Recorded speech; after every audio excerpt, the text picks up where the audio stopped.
എന്നെ കേൾക്കുന്ന എല്ലാ പ്രിയപ്പെട്ടവർക്കും യേശുക്രിസ്തുവിൻ്റെ നാമത്തിൽ എൻ്റെ സ്നേഹവന്ദനം. ദൈവം മണി എന്ന കുടുംബത്തിൻ്റെ 4ാമത്തെ എപ്പിസോഡിലേക്ക് ഏവർക്കും സ്വാഗതം. എൻ്റെ പേര് ഐസക് മത്തായി, തടിക്കുളങ്ങര. ലൂക്കോസിൻ്റെ സുവിശേഷം 1-ാം അധ്യായം 6-ാം വാക്യം.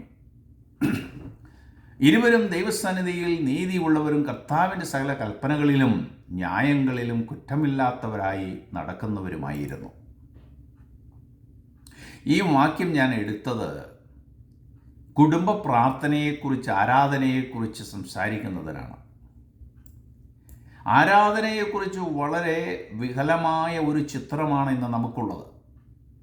ഞായറാഴ്ച രാവിലെ ഒരു നിശ്ചിത സമയം മുതൽ ഏറ്റവും കൂടിയാൽ 2-3 മണിക്കൂർ നീണ്ടു നിൽക്കുന്ന ആരാധന. എന്നാൽ ഞായറാഴ്ച രാവിലെ ഒരു നിശ്ചയ സമയം മുതൽ 2-3 മണിക്കൂറിന് ശേഷം അവസാനിക്കുന്ന അനുഭവമായിരിക്കരുത് ആരാധന. ആഴ്ചയുടെ എല്ലാ ദിവസങ്ങളിലും, ജീവിതത്തിൻ്റെ എല്ലാ സമയങ്ങളിലും തുടർന്നുകൊണ്ടിരിക്കേണ്ട അനുഭവമാണ് ആരാധന. നിങ്ങൾ ബുദ്ധിയുള്ള ആരാധനയായി നിങ്ങളുടെ ശരീരങ്ങളെ ജീവനും വിശുദ്ധിയും ദൈവത്തിന് പ്രസാദമുള്ള യാഗമായി സമർപ്പിപ്പിൻ എന്നാണ് അപ്പോസ്തലനായ പൗലോസ് പ്രസ്താവിക്കുന്നത്. ടൈം ടേബിൾ വച്ച് ചെയ്തു തീർക്കുന്ന ആരാധനയെക്കുറിച്ചല്ല. നാം എപ്പോഴും ഒരു യാഗപീഠത്തിലാണ്. നമ്മുടെ ജീവിതം ഒരു യാഗവസ്തുവാണ്. ഓരോ ദിവസവും ദൈവത്തിന് സൗരഭ്യവാസന പരത്തുന്നതായി അത് കത്തി തീർന്ന് ചാമ്പലായി തീരണം. ഇതാണ് യഥാർത്ഥ ആരാധന. 3 രീതിയിലുള്ള ആരാധനയെക്കുറിച്ച് വേദപുസ്തകം പറയുന്നുണ്ട്. വ്യക്തിപരമായ ആരാധന, ഇൻഡിവിജ്വൽ വർഷിപ്പ്. വ്യക്തിപരമായി ദൈവത്തിന് നൽകുന്ന സ്തുതിയും ബഹുമാനവുമാണിത്. വ്യക്തിപരമായ ആത്മീയതയ്ക്ക് വേദപുസ്തകം വളരെ ഇമ്പോർട്ടൻസ് നൽകുന്നുണ്ട്. ഈവൻ നമ്മുടെ സാൽവേഷൻ പേഴ്സണലാണ്. 2, കുടുംബാരാധന അല്ലെങ്കിൽ ഫാമിലി പ്രയർ. കുടുംബാംഗങ്ങൾ ദൈവത്തിൻ്റെ ദാനങ്ങൾക്ക് നന്ദിയുള്ളവരായി ഒരുമിച്ച് അർപ്പിക്കുന്ന സ്തുതിയും പുകഴ്ചയുമാണ്. 3, സമൂഹാരാധന ഓർ കോർപ്പറൽ വർഷിപ്പ്. ഒരു സമൂഹമായി, സഭയായി ദൈവത്തിന് അർപ്പിക്കുന്ന സ്തുതിയും സ്തോത്രവുമാണ് കമ്മ്യൂണിറ്റി വർഷിപ്പ്. മുകളിൽ പറഞ്ഞ 3 വിധ ആരാധനകൾക്കും 2 വശങ്ങളുണ്ടായിരിക്കണം. 1, ദൈവം ആരെന്ന് മനസ്സിലാക്കി ദൈവത്തിന് വ്യക്തിപരമായി, കുടുംബമായി, സഭയായി നൽകുന്ന ബഹുമാനവും പുകഴ്ചയും ഓർ ദൈവത്തിന് മഹത്വം കൊടുക്കുന്നത്. 2, വ്യക്തിപരമായി, കുടുംബമായി, സഭയായി നമുക്ക് ചെയ്തു തന്ന നന്മകൾക്ക് നന്ദികൾ അർപ്പിക്കുന്നത്, ദൈവത്തിൻ്റെ ദാനങ്ങൾക്ക് നൽകുന്ന സ്തുതികൾ. 103-ാം സങ്കീർത്തനത്തിലേക്ക് നാം നോക്കുമ്പോൾ, എൻ മനമേ യഹോവയെ വാഴ്ത്തുക, എൻ്റെ സർവാന്തരംഗവുമേ അവൻ്റെ വിശുദ്ധ നാമത്തെ വാഴ്ത്തുക. എൻ മനമേ യഹോവയെ വാഴ്ത്തുക, അവൻ്റെ ഉപകാരങ്ങളൊന്നും മറക്കരുത്. നാം എപ്പോഴും ദൈവത്തിന് നന്ദിയുള്ളവരായിരിക്കണം.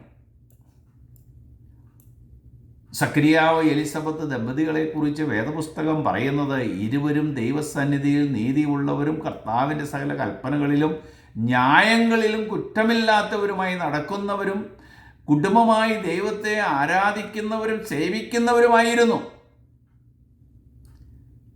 ഈ ദമ്പതികൾക്കുണ്ടായ മകനാണ് സ്നാപക യോഹന്നാൻ.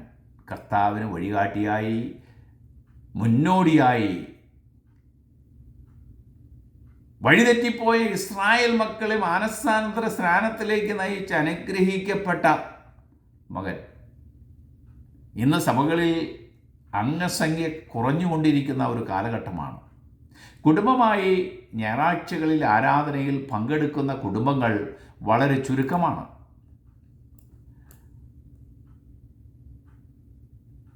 എന്നാൽ കുടുംബ പ്രാർത്ഥനയ്ക്കോ ഞായറാഴ്ചകളിൽ സഭാരാധനയ്ക്കോ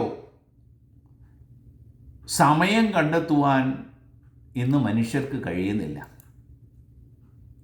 യോശുവയുടെ പുസ്തകം 24-ാം അധ്യായത്തിൻ്റെ 15-ാം വാക്യത്തിലേക്ക് നാം നോക്കുമ്പോൾ യോശുവ അവിടെ പ്രസ്താവിക്കുന്നത്, ഞാനും എൻ്റെ കുടുംബമോ ഞങ്ങൾ യഹോവയെ സേവിക്കും.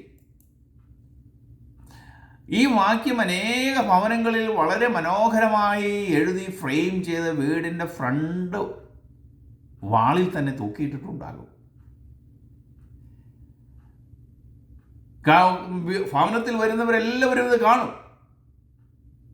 വ്യക്തിപരമായ പ്രാർത്ഥനയുടെ പ്രതിഫലം കുടുംബ പ്രാർത്ഥനയിലും സഭാരാധനയിലും കാണുവാൻ കഴിയണം. കുടുംബ പ്രാർത്ഥന വ്യക്തിപരമാണ്. അതിൻ്റെ കൂടുതൽ പ്രകടമായ അനുഭവം ഉണ്ടാകേണ്ടത് കുടുംബാന്തരീക്ഷത്തിലാണ്. കുടുംബം ദൈവത്തിൻ്റെ സ്ഥാപനമാണ്. കുടുംബ ബന്ധങ്ങൾ ശക്തമാകുന്നത്, കുടുംബജീവിതം സഫലമാകുന്നതും ദൈവത്തിൻ്റെ അനുഗ്രഹത്തോടെയാണ്. ഇന്ന് കുടുംബങ്ങളിൽ വർദ്ധിച്ചു വരുന്ന ആത്മഹത്യകൾ, വഴിതെറ്റിപ്പോകുന്ന തലമുറകൾ, ഈ പശ്ചാത്തലത്തിൽ കുടുംബ പ്രാർത്ഥനയ്ക്ക് വളരെ ഇമ്പോർട്ടൻസ് നാം നൽകേണ്ടിയിരിക്കുന്നു.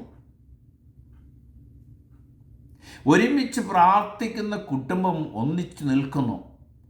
അത് അനുഗ്രഹിക്കപ്പെട്ട കുടുംബമാണ്. ഇങ്ങനെയുള്ള കുടുംബങ്ങളിൽ ഭാര്യ ഭർത്താക്കന്മാർ തമ്മിലും മക്കൾ തമ്മിലും സഹോദരങ്ങൾ തമ്മിലും സ്നേഹത്തോടെ സംഭാഷണങ്ങൾ ഉണ്ടായിരിക്കും. ഇന്ന് കുടുംബങ്ങളിൽ തമ്മിൽ കമ്മ്യൂണിക്കേഷൻ ഇല്ല. കുടുംബം ദൈവത്തിൻ്റെ സ്ഥാപനമായതിനാൽ ഓരോ കുടുംബങ്ങളെക്കുറിച്ചും ദൈവത്തിന് ഓരോ ഉദ്ദേശങ്ങളുണ്ട്. രാവിലെയും വൈകിട്ടും ഭവനാന്തരീക്ഷത്തിലുള്ള പ്രാർത്ഥന കൊണ്ട് നാം നമ്മുടെ വീടുകളെ അലങ്കരിക്കണം. അപ്പോൾ ദൈവസാന്നിധ്യം കൊണ്ട് ഭവനം അനുഗ്രഹിക്കപ്പെടും. ദൈവത്തിൻ്റെ കൃപാസനത്തിന് മുന്നിൽ മാതാപിതാക്കളും മക്കളും മുഴങ്കാലിൽ പ്രാർത്ഥിക്കുന്നത് ദൈവത്തിന് ഇമ്പകരമാണ്. പാട്ടുകൾ, വേദപുസ്തകം വായന, ധ്യാനം, പ്രാർത്ഥന എന്നിവ കുടുംബ പ്രാർത്ഥനയുടെ ഘടകങ്ങളായിരിക്കണം. ഇന്ന് മിക്ക ഭവനങ്ങളിലും കുടുംബ പ്രാർത്ഥനയില്ല. കുടുംബം സാത്താൻ്റെ ഒരു താവളമായിട്ട് മാറിയിരിക്കുകയാണ്. ഭാര്യ ഭർത്താക്കന്മാർ തമ്മിലും മക്കൾ തമ്മിലും കമ്മ്യൂണിക്കേഷൻ ഇല്ല, സ്നേഹമില്ല, അന്ധകാരം നിറഞ്ഞ ജീവിതം. കുടുംബ പ്രാർത്ഥന കൊണ്ട് ഈ സിറ്റുവേഷൻ മാറ്റിയെടുക്കുവാൻ കഴിഞ്ഞാൽ നിങ്ങളുടെ ഭവനം അനുഗ്രഹിക്കപ്പെടും. ദൈവം വസിക്കുന്ന ഭവനമായി മാറും. മർക്കോസിൻ്റെ സുവിശേഷം 1-ാം അധ്യായത്തിൻ്റെ 35-ാം വാക്യം. അതിരാവിലെ ഇരുട്ടുള്ളപ്പോൾ തന്നെ അവൻ എഴുന്നേറ്റ് പുറപ്പെട്ടൊരു നിർജ്ജന സ്ഥലത്ത് ചെന്ന് പ്രാർത്ഥിച്ചു. യേശുക്രിസ്തുവിൻ്റെ ജീവിതത്തിലെ ഒരു സ്വഭാവ വിശേഷമായിരുന്നു പ്രാർത്ഥന. തൻ്റെ പിതാവിൻ്റെ ഹിതം ഭൂമിയിൽ നിറവേറ്റുവാൻ പ്രാർത്ഥനയിൽ ആലോചന ചോദിക്കുവാനായിരുന്നു കർത്താവ് പ്രാർത്ഥനയ്ക്ക് സമയം വേർതിരിച്ചത്. ഒരിക്കലും സ്വന്തം ഇഷ്ടപ്രകാരം യേശു ഒന്നും ചെയ്തിട്ടില്ല. നമ്മുടെ ജീവിതത്തിലേക്ക് നാം ഒന്ന് തിരിഞ്ഞു നോക്കിയാൽ സ്വന്തം ഇഷ്ടത്താൽ എല്ലാം ചെയ്യുന്നു. അയച്ചവൻ്റെ ഇഷ്ടം ചെയ്യുവാനാണ് യേശു വന്നത്. യേശുവിൻ്റെ പ്രാർത്ഥനാ രീതി നമ്മുടെ ജീവിതത്തിൽ മാതൃകയാക്കണം. താൻ ദൈവപുത്രനായിരുന്നുവെങ്കിലും തനിയെ പിതാവുമായി സംസർഗം ആവശ്യമായിരുന്നു. പിതാവിൻ്റെ ഹിതം വെളിപ്പെടുത്തുവാൻ, സ്വർഗീയ ആലോചനകൾ ലഭിക്കുവാൻ കർത്താവിന് പ്രാർത്ഥന ആവശ്യമെങ്കിൽ നമുക്ക് ശരിയായ തീരുമാനങ്ങൾ എടുക്കുവാൻ പ്രാർത്ഥന എത്ര അധികം ആവശ്യമായിരിക്കുന്നു. യേശു പ്രാർത്ഥിക്കുക മാത്രമല്ല, തൻ്റെ ശിഷ്യന്മാരെ പ്രാർത്ഥന പഠിപ്പിക്കുകയും ചെയ്തു. നമ്മുടെ കുടുംബജീവിതത്തിലേക്ക് നാം നോക്കിയാൽ പ്രാർത്ഥനയുടെ സമയം കൂടി കുട്ടികളെ പഠിക്കുവാൻ പ്രേരിപ്പിക്കുന്നവരാണ് അധികം മാതാപിതാക്കന്മാരും. ചില ഭവനങ്ങളിൽ ഈവൻ പ്രാർത്ഥന പോലുമില്ല.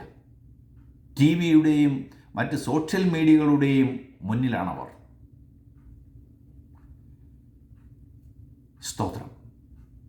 ഒരു മനുഷ്യൻ എത്രത്തോളം സമയം പ്രാർത്ഥനയ്ക്ക് ചെലവഴിക്കുന്നുവോ അത്രത്തോളം ദൈവവുമായിട്ട് കൂട്ടായ്മ അവനുണ്ട്. അനേകരും അത്യാവശ്യ സന്ദർഭങ്ങളിൽ മാത്രം പ്രാർത്ഥിക്കുന്നവരാണ്. ചില സീസണുകളിലും പ്രാർത്ഥിക്കുന്നവരുണ്ട്. എന്നാൽ പ്രാർത്ഥന നിരന്തരമായ അനുഭവമായി തീരണം. കേവലം ചൊല്ലുകളായിരിക്കരുത് പ്രാർത്ഥന. സ്തോത്രം. ഇന്ന് ഓപരിവിപ്ലവകരമായ പ്രകടനങ്ങളായി അധപ്പതിച്ചിരിക്കുകയാണ് പ്രാർത്ഥന. വല്ലപ്പോഴും മാത്രം ചെയ്യുന്ന ഒരു അനുഷ്ഠാനമായിരിക്കരുത് പ്രാർത്ഥന. ആചാരമോ കർമ്മമോ അല്ല പ്രാർത്ഥന. അത് ശ്വാസോച്ഛ്വാസം പോലെ ജീവിതം മുഴുവൻ അനുവർത്തിക്കേണ്ടതാണ്. ജീവിതത്തിൽ തിരക്കും ബത്തപ്പാടും ഏറിയ സമയത്ത് പോലും യേശു പ്രാർത്ഥിച്ചിരുന്നതായി നാം സുവിശേഷങ്ങളിൽ വായിക്കുന്നു. പ്രാർത്ഥനയ്ക്കായി പ്രത്യേക സമയവും സ്ഥലവും യേശു ക്രമീകരിച്ചിരുന്നു. ഇതെല്ലാം പ്രാർത്ഥനയുടെ ഏകാഗ്രതയ്ക്ക് വളരെ അത്യന്താപേക്ഷിതമാണ്. പലപ്പോഴും അതിരാവിലെ ഏകാന്ത സ്ഥലത്ത് പോയിരുന്ന് യേശു പ്രാർത്ഥിച്ചു. നാം അതിരാവിലെ ദൈവസന്നിധിയിൽ പ്രാർത്ഥനയിൽ ചെലവഴിക്കുന്നത് ആ ദിവസത്തെ പ്രവർത്തനങ്ങളുടെ അനുഗ്രഹത്തിനും വിജയത്തിനും വളരെ നല്ലതാണ്. പ്രാർത്ഥിക്കുന്ന ഒരു മനുഷ്യനെ എങ്ങനെ ദൈവം ഉപയോഗിക്കുന്നു എന്നതിൻ്റെ ഉദാഹരണമാണ് നെഹമ്യാവിൻ്റെ ജീവിതം. നെഹമ്യാവ് പ്രാർത്ഥന കൊണ്ട് പണിതത് പൊളിഞ്ഞുപോയ യെരൂശലേമിൻ്റെ മതിലുകളെ അല്ലെങ്കിൽ വെന്തുപോയ വാതിലുകളോ മാത്രമായിരുന്നില്ല, മറിച്ചൊരു തലമുറയായിരുന്നു. ഒരു രാഷ്ട്രത്തെയാണ് പണിതെടുത്തത്. നമ്മുടെ ഈ ലോക ജീവിതം യേശുവിനെ പോലെ, ഒരു നെഹമ്യാവിനെ പോലെ നമ്മുടെ കുടുംബത്തിന് വേണ്ടി, കുഞ്ഞുങ്ങൾക്ക് വേണ്ടി, സമൂഹത്തിന് വേണ്ടി, രാജ്യത്തിന് വേണ്ടി, ലോക സമാധാനത്തിന് വേണ്ടി പ്രാർത്ഥിക്കുവാൻ കഴിയുമോ എങ്കിൽ ദൈവം പ്രവർത്തിക്കും. അതിനായി ദൈവം നിങ്ങളെല്ലാവരെയും സഹായിക്കട്ടെ, അനുഗ്രഹിക്കട്ടെ എന്ന് പ്രാർത്ഥിച്ചുകൊണ്ട് എൻ്റെ വാക്കുകളെ അവസാനിപ്പിക്കുന്നു. God bless you.